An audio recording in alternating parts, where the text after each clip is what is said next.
ဒီစကားလေးကတော့ဒီနေ့2025ခုနှစ်ကမှထွက်ရှိကြတဲ့ရုပ်ရှင်စကားကောင်းလေးပဲဖြစ်ပါတယ်ဒီစကားလေးမှာတော့တာရှမ်းပြည်နယ်အင်ရှိဆန်မင်းသားတစ်ပါးဖြစ်တဲ့ရင်ကျောင်းရဲ့ဦးကြီးတော်ရေရွှေကထင်းနှန်းကိုရယူခြင်းတဲ့အတွက်မိစ္ဆာနှဆိုးတွေနဲ့ပူးပေါင်းပြီးတော့ရင်ကျောင်းတို့တမိသားသူတို့ကိုလှုပ်ကြံတပ်ဖြတ်ခဲ့တယ်အဲ့ဒီနောက်တော့ကောင်းကင်တမန်တော်တွေဖြစ်တဲ့ရင်ကျောင်းရဲ့မိတ်ဆွေညီကြားတို့နှစ်ယောက်ကအင်ရှိဆန်မင်းသားရင်ကျောင်းရဲ့ရုပ်အလောင်းကိုကောင်းကင်နှဖျားတွေစီကိုတည်ဆောင်ပြီးတော့ပြန်လည်အသက်သွင်းဖို့ကြိုးစားခဲ့ကြတယ်ဒါပေမဲ့လေရင်ကျောင်းရဲ့စိတ်ဝိညာဉ်ကတော့သူ့အပေါ်ကိုရုံမှကောက်ကျစ်ခဲ့တဲ့အတွက်ပြန်လည်ကလစားချဖို့ပဲရှိနေခဲ့တာကြောင့်နတ်ဆိုးတစ်ကောင်လိုဖြစ်တည်သွားပြီးတော့ကောင်းငင်နှဖျားတွေစီကစွမ်းအားတွေကိုပါဆုပ်ယူသွားခဲ့တယ်။တစ်ဖက်မှာလည်းတာရှမ်းပြည်နယ်မှာရှိနေတဲ့နတ်ဆိုးတစ်ပါးဖြစ်တဲ့စစ်သူကြီးဝမ်းကျုံကလည်းသူ့ရဲ့တစ္ဆာကံဘရင်နဲ့အင်ရှိဆန်မင်းသားရင်ကျောင်းတို့ကွယ်လွန်သွားတဲ့အတွက်ကြောင့်စစ်သူကြီးယာရုကနေနှုတ်ထွက်ခဲ့တယ်။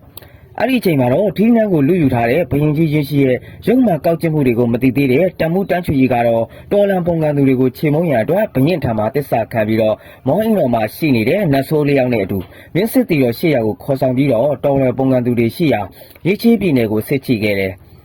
ရချီပြည်နယ်မှာရှိနေတဲ့တော်လန်ပုံကံသူကတော့အင်ရှိဆန်မင်းသားရင်ကျောင်းရဲ့တငယ်ချင်းဖြစ်တဲ့တမှုကြည်ပါပဲဖြစ်ပါတယ်တမှုကြည်ပါကတော့တငယ်ချင်းရင်ကျောင်းအတွက်ကလစားချီရန်ဘရင်ကြီးရွှေရှိကိုတော်လန်ပုံကံနေသူပဲဖြစ်ပါတယ်ဘရင်ရဲ့တစ္ဆာကံတမှုတန်းချူရီတို့စစ်ချီလာတဲ့လမ်းတစ်ဝက်မှာပဲတမှုကြည်ပါတို့ရဲ့ခြုံကိုတိုက်ခိုက်မှုကိုခံခဲ့ရပါတယ်တော့ပေမဲ့လည်းနတ်ဆိုးလေးယောက်ရဲ့ပေါ်အတက်တွေကြောင့်တမှုကြည်ပါတို့ဥဆောင်တဲ့တော်လန်ပုံကံသူအဖွဲ့ကအရှုံးနဲ့ရင်ဆိုင်ရပြီးတော့ရချီပြည်နယ်ကိုပြန်လည်ဆုတ်ခွာလာခဲ့ရပါတယ်တမှုတန်းချူကြီးကတော့စုတ်ခွာထွက်ပြေးသွားတဲ့တော်လန်ပုံကံသူတမှုကြည်ပါတို့ကိုလိုက်လံဖမ်းဆီးခဲ့တဲ့အဲ့ဒီချိန်မှာပဲသူတို့နှစ်ဦးဟာတဦးကိုတဦးအပြန်အလှန်အားပြိုင်နေကြရင်လည်းပဲရုတ်တရက်ကြောက်ကမ်းမတစ်ခုရဲ့အောက်ကိုထွက်ကျသွားခဲ့တယ်ကြောက်ကမ်းမအောက်ကိုရောက်တော့အပြန်အလှန်တိုက်ခိုက်ရင်လည်းတမှုကြည်ပါကဖမ်းဆီးခံလိုက်ရတယ်တမှုကြည်ပါကတော့ဘရင်ရဲ့တစ္ဆာကံတမှုတန်းချူကြီးကိုဘရင်ကြီးရဲ့ရုံမှကောက်ကျစ်တဲ့အကြောင်းတွေကိုပြောပြခဲ့ပေမဲ့လည်းဘရင်ရဲ့တစ္ဆာကံတမှုတန်းချူကြီးကတော့မယုံကြည်ခဲ့ပါဘူးသူ့ရဲ့တစ္ဆာကံဘရင်ကိုမဟုတ်မမှန်ပြောဆိုတဲ့အတွက်ကြောင့်တမှုကြည်ပါကိုတော့အဆုံးစီရင်ဖို့ကိုစူးစမ်းခဲ့ပါသေးတယ်။သို့ပေမဲ့လည်းတမှုကြည်ပါရဲ့တစ္ဆာကံတတဝါနဆိုးတစ်ကောင်ရဲ့ကုညီကဲတင်မှုကြောင့်တမှုကြည်ပါကပြန်လည်လွတ်မြောက်လာခဲ့တယ်။တမှုကြည်ပါကတော့မိမိတို့ကဥစွာခြုံကိုတိုက်ခိုက်ခဲ့ပေမဲ့လည်းမောအင်တော်မှာရှိနေတဲ့နတ်ဆိုးလေးယောက်ရဲ့မော်အတက်တွေကြောင့်ဆစ်ရှုံးခဲ့ရတဲ့အတွက်စိတ်ဓာတ်ကြအားငယ်နေခဲ့တာပါ။တော့ပေမဲ့လည်းရွေးချီးပြည်သူပြည်သားတွေကတော့တမှုကြည်ပါပြန်ရောက်လာခဲ့တဲ့အတွက်ဘရင်ကြီးကိုအနိုင်ယူတိုက်ခိုက်ဖို့အတွက်စိတ်တက်ခွန်အားတွေပြင်းထန်နေခဲ့ကြတာပါရွေးချီးပြည်သူပြည်သားတွေကတော့သူတို့ရဲ့တမှုကြည်ပါဖမ်းဆီးခံလိုက်ရတာကိုသိပေမဲ့လည်းမလျှော်သောဇွဲလုံးလာတွေနဲ့မိမိတို့ရဲ့မျိုးရိုးအုပ်တိုင်းတွေကိုပြုတ်ပြင်းမုန်းမှန်ပြီးတော့တိုက်ခိုက်ရန်ပြင်ဆင်နေကြတဲ့မြင်ကွင်းကိုမြင်တွေ့သွားတဲ့တမှုကြည်ပါကတော့ကောက်ကျစ်ရုံမာတဲ့ဘရင်ကိုတော်လန်ပုံကံဖို့စိတ်တက်ခွန်အားတွေကိုပြန်လည်ရရှိလာခဲ့ပါတယ်ရွေးချီးပြည်သူပြည်သားတွေကလည်းသူတို့ရဲ့တမှုကြည်ပါပြန်လည်လွတ်မြောက်လာခဲ့တဲ့အတွက်ကြောင့်ဝမ်းမြောက်စွာကြိုဆိုကြပြီးတော့အရှုံးမပေးဘဲနဲ့ဘရင်ကြီးရွှေရှိကိုပုံကံကဆက်လက်တိုက်ပွဲဝင်ဖို့အတွက်တောင်းဆိုခဲ့ကြတယ်။ဘရင်ကြီးရွှေရှိကတော့မိစ္ဆာပူပေါင်းကနတ်ဆိုးတစ်ကောင်ဖြစ်တဲ့ယာရုကနေနှုတ်ထွက်သွားသူစစ်သူကြီးဝမ်းကျုံကိုတော်လာပုံကံသူတွေကိုခြေမုံပေးမယ်ဆိုရင်တော့သူ့ရဲ့ဘရင်ထီးနှံကိုအနှင်းမယ်ဟုဆိုကစီယုံသိမ့်သွင်းခဲ့တယ်။အဲ့ဒီအတွက်ကြောင့်ပဲစစ်သူကြီးဝမ်းကျုံကလည်းလောဘတွေတက်ပြီးတော့ဘရင်ကြီးရဲ့ကမ်းလှမ်းချက်ကိုလက်ခံလိုက်တယ်။အဲ့ဒီနောက်တော့တိုက်ပွဲတွေထပ်မံဖြစ်ပွားခဲ့ပါလေ။ဒီတစ်ချိန်မှာလည်းနတ်ဆိုးတွေရဲ့မော်တက်တွေကြောင့်တော်လန်ပုံကံသူတွေဖြစ်တဲ့ဂျီပါတို့ရဲ့မျှချက်တွေကရန်သူတွေကိုမထိမှန်ပဲနဲ့မိမိတို့ကသာပြန်လည်ထိမှန်ခဲ့တဲ့အတွက်ကြောင့်ရေးချစ်ပြည်နယ်တစ်ခုလုံးကအရှုံးနယ်ပဲရင်ဆိုင်နေခဲ့ရတာပါ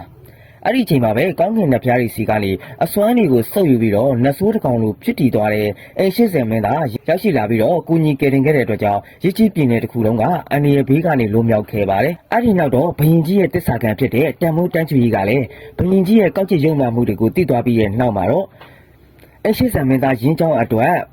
တမှုကြည်ပါတို့နဲ့အတူတိုက်ပွဲဝင်ခဲ့ကြတယ်။ဘရင်ကြီးရင်းရှိကတော့တော်လန်ပုံကံသူတွေကိုဆက်လက်ချိန်မုံရန်အတွက်မိစ္ဆာနှဆိုးတွေနဲ့ပူးပေါင်းပြီးတော့စစ်သူရဲမှအပေါင်းတို့ကိုမှော်အတက်တွေနဲ့စီမံပြီးတော့စစ်ချီရန်အတွက်ထပ်မံစေခိုင်းခဲ့တယ်။ဒီတစ်ချိန်မှာတော့မှော်အတက်တွေကအရန်ကိုဆွားကြီးမားတဲ့အတွက်ကြောင့်အင်ရှိဆန်မင်းသားရင်းချားနဲ့အတူကောင်းကင်တမန်တော်တွေဖြစ်တဲ့နေကြားတို့တငယ်ချင်းတွေကပါရဲချစ်ပြည်နယ်ပြည်သားတွေကိုကူညီကယ်တင်ခဲ့ကြတယ်။အကျွေးမဲ့ပုံစံအစီရင်နဲ့ဖွဲ့စည်းထားတဲ့ကြီးမုံအလင်းတိုင်းရဲ့မှော်တက်ကြောင့်ကြီးပြည်နယ်တစ်ခုလုံးမှာရှိနေတဲ့ပြည်သူပြည်သားတွေ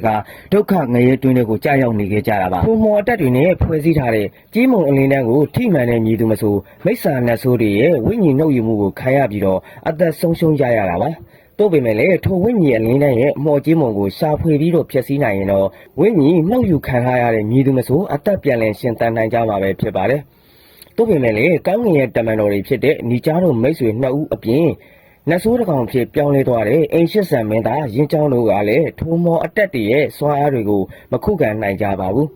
နောက်ဆုံးမှာတော့ထိုကောင်းကင်ကြေးမုံအလင်းတန်းရှိရာမိစ္ဆာတွေကိုထိန်းချုပ်နေတဲ့နတ်ဆိုးကြီးဝမ်းကျုံကိုတက်မှုကြီးပါကရှာတွေ့ခဲ့ပါတယ်တက်မှုကြီးပါကထိုနတ်ဆိုးကြီးဝမ်းကျုံရဲ့မော်ကြေးမုံအလင်းတန်းကိုဖျက်ဆီးနိုင်ခဲ့တဲ့အတွက်ကြောင့်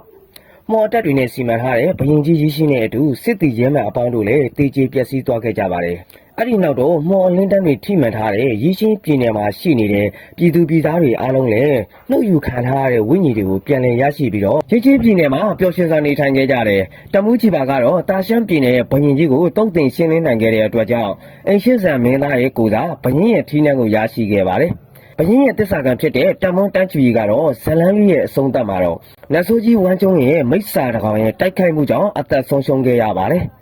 ဒီဇာကားလေးကတော့ဒီနှစ်2025ခုနှစ်ကမှထွက်ရှိထားတဲ့ရုပ်ရှင်ဇာကားကောင်းလေးပဲဖြစ်ပါတယ်ဒီဇာကားလေးရဲ့နာမည်ကတော့ The Creation of the Two ဆိုတဲ့ Demon Force ရုပ်ရှင်ဇာကားလေးတစ်ကားပဲဖြစ်ပါတယ်